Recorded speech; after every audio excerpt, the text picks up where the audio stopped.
A group of Africans living abroad collectively visit Ibrahim Traore, the president of Burkina Faso, to thank him for the good work he's doing and also to support Burkina Faso. Now, hear what they said.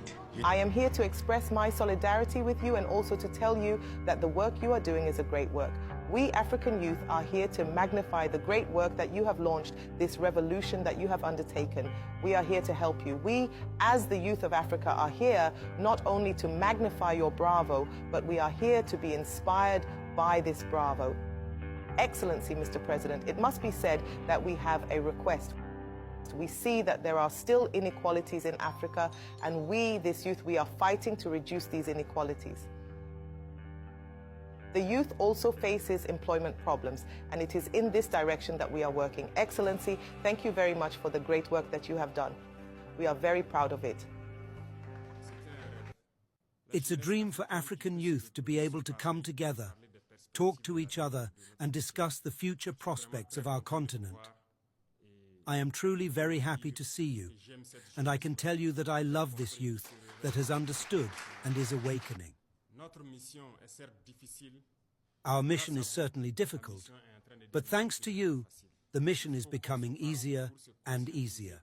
We need to talk to each other, to raise awareness, so that everyone can awaken the consciousness of those who are still sleeping. We always have a challenge, and I think this challenge starts with education. First, many of you are leaders, entrepreneurs, opinion leaders in your countries.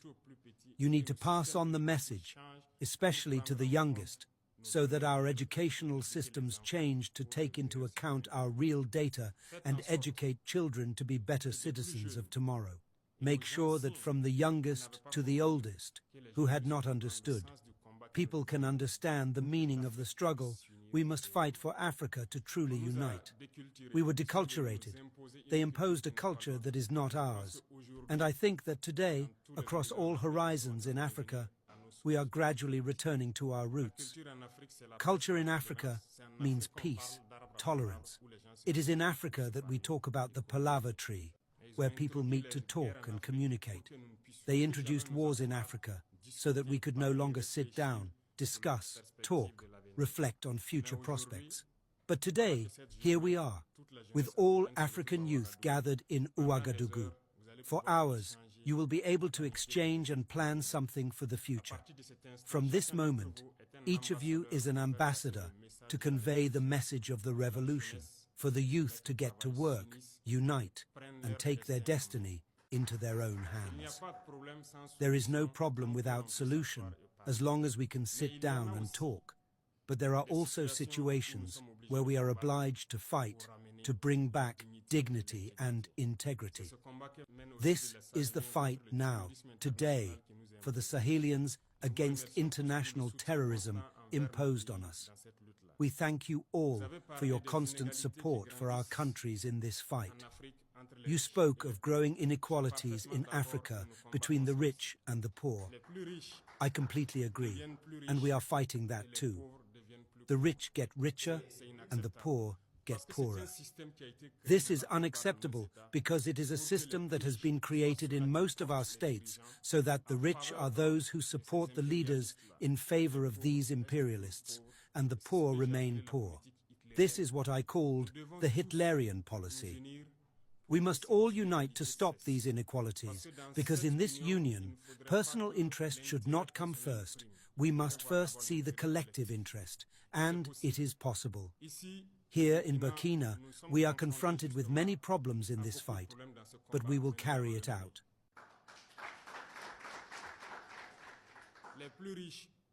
The richest, who have enough billions, mostly have their fortunes in imperialist banks and do not care to help the poorest.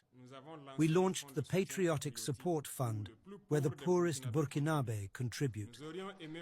We would have liked to see our billionaires come and contribute billions to save our country, but that is not what is happening. And when we do not follow the logic of giving them all the state markets, they fight us. Last year, when I exchanged with you, I said I had seen bankers to set up a mechanism with the state to finance young people.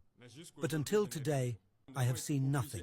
We were obliged at some point to very quickly set up a treasury bank to find mechanisms to support young people in their enterprises. It is not competition with the private sector, but we must fight inequalities. As long as inequalities are not fought, injustice reigns, poverty reigns, and insecurity will reign. Why do you need to communicate? Because they hold the power of money. They will always try to manipulate young people so that we disappear. And today in Africa, youth is starting to fight against corruption and some deviations of good governance in their countries, and we support them. You must lead us, the leaders, to do the impossible for you, and we will be obliged to find the necessary solutions. Otherwise, we will tell you that we are limited to such a place. I hope we can understand each other. We have a common mission. Your mission is to lead us to be better so that the continent becomes better. And our mission is to do everything possible to exploit all the potential of our countries so that youth can flourish. I invite you to maintain reflection on these subjects, to make good proposals so that we can together save our continent, Africa. I know I can count on you to have the same debates, the same reflections, and to finish, I will tell you to believe in yourselves. It starts there. Believe in yourselves, believe in youth. Poverty is what they made us believe, but the reality is we are rich. Make sure our riches belong to everyone, and that this youth can flourish, that we have the security we wish for, and the development. We can and we will win the fight. Good luck to all and good reflection. I wish you all a safe return to your countries, and that the message I have given you as ambassadors can continue to perpetuate in your respective states. Thank you very much. That's very remarkable. I mean, that's beautiful to watch. I feel so emotional watching this, an African leader doing very well. And imagine the people, the Africans living abroad, coming to pay a visit. This happened in the days of old. Like, when a leader does well, many people bring tidings, bring gifts to him. This is what is happening in our time. And I feel so happy watching this, to be honest. I don't know how you feel, but I feel so happy. Ibrahim Traore have proven that he is with Africa and he stands to free Africa. And he deserves every support he's getting right now. Imagine every country wants to work with him right now. Every country wants to see him. Are you watching it? Are you seeing it? Like every country is celebrating him. Every individual is celebrating him. His people is celebrating him. That's the leader we want. That's the leader Africa needs. That brings us to the end of the video. Thank you for watching. Please don't forget to leave out your opinion. And if it's the first time you are watching us, kindly subscribe. See you in the next video.